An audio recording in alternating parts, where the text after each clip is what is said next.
someone said, someone online, wait, so the cameras, should I look into the camera or should I look into my eyes? I actually always record this part. Should I look here or should I look here? Okay, disclaimer firstly, Nkcubeko is like taller than me, like yes. taller. But I'm sitting on like a high chair. Like even when I'm bending like this, I'm still like taller. But yeah, welcome. Thank you. Yay! I'm still trying to figure this out. What? Should I look here? Should you just look here on the screen? Hi everyone. Hi. Introduce yourself. Introduce yourself. I'm Nkcubeko. I'm her friend. Naturally, I'm taller than she is right now, so don't believe this. What else do you want me to say? Oh, okay. Let's start with the book tag, because today we're going to be talking about Giovanni's Room by James Baldwin, but we'll start with the book tag because we want to know Nkcubeko. What's your favorite book? I don't think I have a favorite book in general. I just have a collection of books that I really love. But I'd say the last good book I read was Zadie Smith's White Teeth. That's good. That's brilliant. Yeah, I think it's so good because she can think between centuries. Yeah, and so she can write about generations and future generations, and that's beautiful because my thinking is really limited. Yeah. I'm a conceited thinker. I think I can think for like one generation and that's it. Yeah, and I think what's also like just amazing about, as you mentioned about White Teeth, is just like, I think it's just all about your imagination. And like it might, what you think might have happened in that century, or doesn't necessarily mean that it happened. Yeah. But you can just still play around with it. See what works. Yeah, I've never really thought about that. What a beautiful answer. It was really smart. And then who's your favorite author, like at the moment, or that you always enjoyed reading?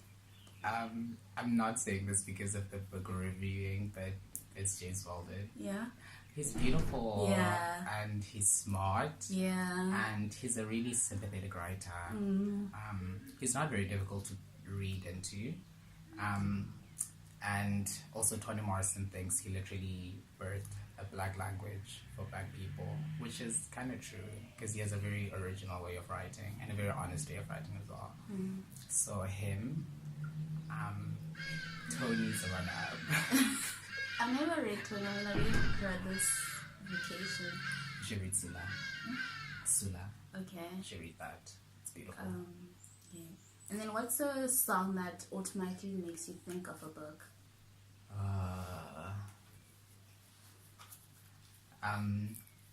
David Bowie's Heroes. Yeah. First of being a wallflower. Yes. You read it, so you just think of, okay. Okay, what's your least favorite book? Oh my gosh. Disgrace. Yes. I was, yeah. And I think the worst thing is when I was reading it, I didn't realize how problematic it was until I was done. Because it really reinforces rape culture. Yeah. And I don't think it's good as well. Me too. That was what I was going to say. It's not a good book. And I don't understand how that is like the typical, it's like the archetypal South African novel, but it's not really. I don't think it's the best novel there should be. And I think he only sells because he white. Yeah, he's attached to white capital. Because he has other books, right? But I'm not even interested. They're not good. I read this other one called London or something like that about this white guy at UCT in the 1980s, during apartheid and whatever. It was so dreary. It took me forever to finish. He's not my favorite author. Yeah. So least favorite book and author, I guess. And this doesn't necessarily mean like you have to like have own a book or not, but like let's say someone like you lend someone a book that you borrowed from the library and whatever. But what's the most annoying thing about lending someone a book and when it comes to it back, or even if it makes it way back? It's usually when it doesn't make its way back. I hate that. Yeah. Wow. Do you want to check that? Should I? Yeah. Okay. Okay, we're back. We're back. Okay, and let's start off. I thought that I returned Giovanni's room back to the library, but I'm planning on buying it, hopefully. But let's start off with a review. I know that you read it when? Long time ago. 2016. I made a thread on it on Twitter though, so.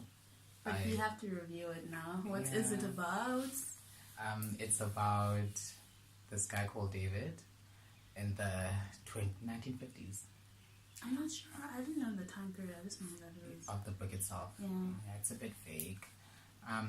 It's about this guy called David who's American, and then he moves to Paris, and he gets engaged to this girl called Hela.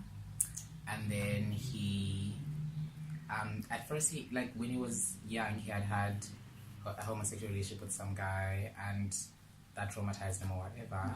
And then in Paris, he falls in love with this other guy called Giovanni, and the book is about him negotiating all of that, and the fact that he wants to marry Hela. Passing the baton to you. And yeah, it's just basically about the relationship with Giovanni and the details of that, and where can it go, basically. Where can that kind of relationship go? Okay, now we're going to discuss spoilers, obviously, because it's like discussion. What did you enjoy about the book the most? I love how he creates tension within the book. That's a very hard thing to do, but it's like you know a lot about David, but you get so immersed in his overcompensation or the difficulties that he has, and that come across really strongly. And also how he's able to place the themes that the book discusses with the context that he puts the characters. So how when his relationship with Giovanni kind of deteriorates, but only from his perspective, because Giovanni was pretty in love. And even with the tension like you speak about, it's the internal tension, because it's like there throughout the whole book. Like I felt myself, I was very sympathetic towards David, to be honest. At some point I wasn't, but I became sympathetic towards him, I think, towards the end, because he's been dealing with this since he was very young. Because the relationship, not even relationship, but then the sexual act that he had with the boy when they were young. Obviously, it not traumatized him, but something happened. And the way that he negotiates that is just horrible, in my opinion. But he hurt so many people in the process. Giovanni dies. Hela is disappointed because she doesn't want to be with him really, but because there's that part in the novel about how a woman doesn't have power and she's attached to a man, so she inevitably gets stuck with him despite him being so soiled. And then Sue, that girl, so many people get hurt. But at the same time, I find it very hard to make his character problematic because he has homosexuality attached to him. So you understand that it's a difficult thing to negotiate. But I don't know how he's so easy to forgive. Yeah, he as a is character. Truly easy to forgive. And I think also I love the way that it's written, in the sense that the complex nature of how he's dealing with this, and obviously it doesn't excuse the kind of actions because he does treat women as disposable. True. But it's just but I also found myself obviously the community, the gay community they were all a mess, because I feel like they all contributed to Giovanni's death. In a way. Obviously, Giovanni was a mess himself. True. Which I didn't expect at the beginning of the book until he got fired, because he seemed like to have his life in order. He was that desirable guy who knew that he was desirable. And his name is Giovanni. Yeah, yes. It's such a beautiful name. It's a beautiful name. And then you just start, like, his room is just dirty. That's, like, obviously, that's a metaphor for something. His life. Yes. And, it was just... What did you enjoy about Giovanni, like him as a character? I loved his mannerisms.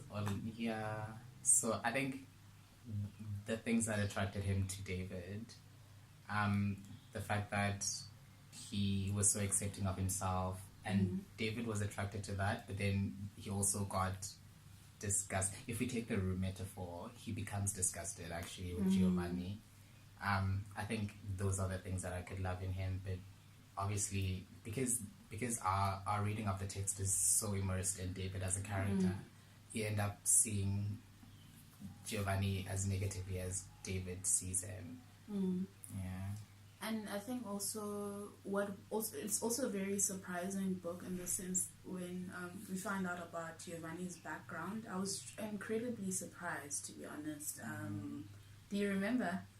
No, not very well. Because he was married, and then his baby died, and then he left and everything. Yeah. Which is very similar to David, actually. Yeah. Yeah. But I felt like David was running away from America to dirty Paris because it's dirty. Like, it's really dirty in the book. No, I feel like, thank you, Mr. Baldwin, for teaching us that Paris isn't as clean as we all assume it is. It's like New York. New York is dirty. I'm sorry, I have a very romantic relationship. Yeah. But I'm like, I feel happy that, okay, it's not what we've always been shown in the books about it. It was still romantic when they were just walking, but I also knew it was dirty. Yeah. Anyway, doesn't it feel like the novel takes place at night? Yes, it does. But like, I felt like David was running away from America, obviously also for the social reasons, because I think his inside, like, face, whatever, deep inside somewhere, he knew he wanted to experiment or, like, really deal with his sexual orientation. But, but how do you feel about that? I think he was trying to run away from his identity, but it became obvious that he couldn't. And I'm just thinking about how I feel like if I said he was, it would also be implying that James himself put a part of himself in the novel, and that's a hard thing to do with writers. Yeah. And I think also when I was reading it, because I had heard from you about Mr. Baldwin's relationship with his sexual orientation. So when I must admit, when I was reading it, I did find it. I kept on going back to the connections. There's a connection between David and James, but also, like, I'm wary of doing that, like, in general, especially if it's black writers, because white writers are afforded that freedom to be whatever. Yeah, they're very imaginative people. Yeah, and also, like, the fact that the characters are white, that was, because I kept, like, not kept on being surprised, but I have this weird, I have a weird thinking that all the characters that black people write are going to be black, or people of color, because I was reading Celeste Ng's There Are Fires Everywhere, and the main characters were white, and I found out in the middle of the book, I was like, when did they become white? But apparently they've been white all along. So, because I assumed that, okay, they'd be Asian, and they weren't. So, talk about that. Do you think you could write a white character? Yeah, I think I pretty know white people. I know white people. Do you think so? I find it very hard to do without giving into the stereotypes. But I feel like white people deserve all the stereotypes they can get. Yeah. As well. For, like, my YouTube channel's gonna be blocked for racial insensitivity. It's still growing.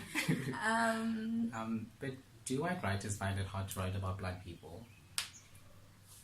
I don't think it's a matter of using stereotypes as well for them, and there's obviously the racist stuff as well, and because I think you can just write about someone, like obviously personality and characteristics. Now I think then obviously race needs more research, so the kind of place they're going to be living in, the kind of home they're in, like that kind of history, because you can't just when we talk about race, it goes beyond personality, I think. True. There's class attached to it, culture and beliefs. I don't know, I feel like sometimes when white people write about when they have black characters, it's a crossover type thing. But I guess they also have to try to be aware of the stereotypes that they can evoke. Yeah. And I think it's also that thing when I was like, I know white people because of a kind of white supremacist society, whereas white people don't know black people, they don't bother with black people, they can choose not to interact with black people, so all those things, whereas I'm forced to kind of deal with whiteness and white supremacy and be immersed in it. Yeah, so there's that kind of difference, because I know, and you kind of like study whiteness when you're a black person, because you have to know your place, I guess, when you're around white people and those kind of things. Yeah, I've always found it amazing how Toni Morrison in one of her novels was able to write an entire scene, and it had black people, white people, but there was no mention of race, but you could tell that it was a white person because of their mannerisms. So if someone acted a certain way, you know that it's a white person because only white people could act like that at that time in history. I think that's amazing. I wish I could be able to do that. And I think James was able to do that, and so he could be able to write an entire novel with just white characters and no mention of any black character. And last question. How many stars would you give Giovanni's Room out of 5? Please go first. I'll give it 5 stars out of 5. Wow. Why?